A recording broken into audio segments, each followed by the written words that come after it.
రవణ ప్రతి విషయంలో వారి యొక్క ప్రజల్లో అతనికి ఏ స్థాయి ఉంది, ఆ గ్రామంలో ఆయన ఏమేం చేస్తున్నాడు, అతనుకున్న స్థాయి ఏమిటి, ఆ స్థాయికి తగ్గ పనిని ఆయన నువ్వు ఈ పని చెయ్యి అని ప్రతి మనిషిని గైడ్ చేసేవాడు.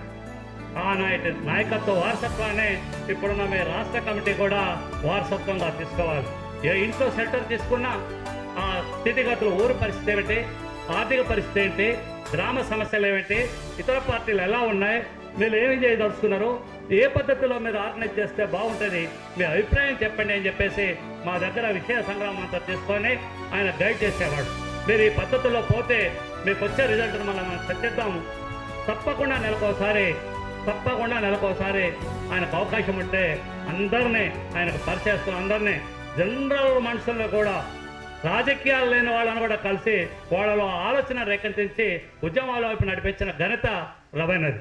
ఆయన ఆలోచన విధానంగానే 76లో నేను బయట ఉంటాను, ఇక్కడ హైదరాబాద్ అంతా చదువుకునే ఆర్గనైజేషన్లో ఆయన పందాలను నడిచి, ఆ తర్వాత ఎందుకు విప్లవం అంటే బాగా అడవి అంటే బాగా మోజు, అడవిలో పోయి విప్లవం చేయాలా, ఏడే ఉంది అంతా బూర్జవాళ్ళు ఉన్నారు, ఈ వస్తు అంతా కులిపోయిందని చెప్పి అనే ఆలోచనతో అడవుల్లోకి వెళ్ళాము. మేము వెళ్తే చాలా బలవంతంగా ఉండలేవు, చాలా కష్టం అంటే పోరాడి దాంట్లోకి వెళ్ళాను.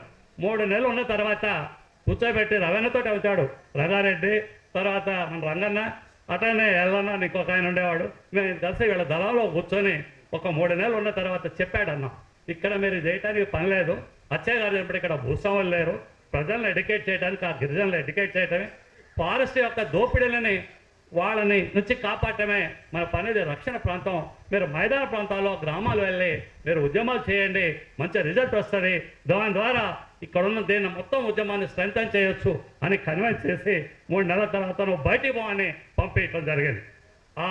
ఆయన స్ఫూర్తితోటే మేము బయటకు వచ్చిన తర్వాత ఉస్మానియా క్యాంపస్లో చదివి ఆర్గనైజేషన్లో అవ్వండి, జేసీఎస్తో కలిసి పనిచేసి వీళ్ళందరూ ఉన్న తర్వాత ఇక్కడ కాదు మీరు కోదాడ వెళ్ళండి, అక్కడ ఆర్గనైజేషన్ మొదలుపెట్టండి అంటే కోదాడ వెళ్ళి అక్కడ ఆనాటి జనరల్ కౌన్సిల్ చేసాం. ఇవన్నీ కూడా రవణ యొక్క ఆలోచన విధానమే. మేము కోదాడలో ఇంటర్మీడియట్ 72లో చదువుతూ ఉంటే రవణ మావోయిస్ట్ పార్టీ చార్మందర్ లైన్లో ఉండేవాడు. ఆయన మనసులో అది ఎందుకో నచ్చలేదు.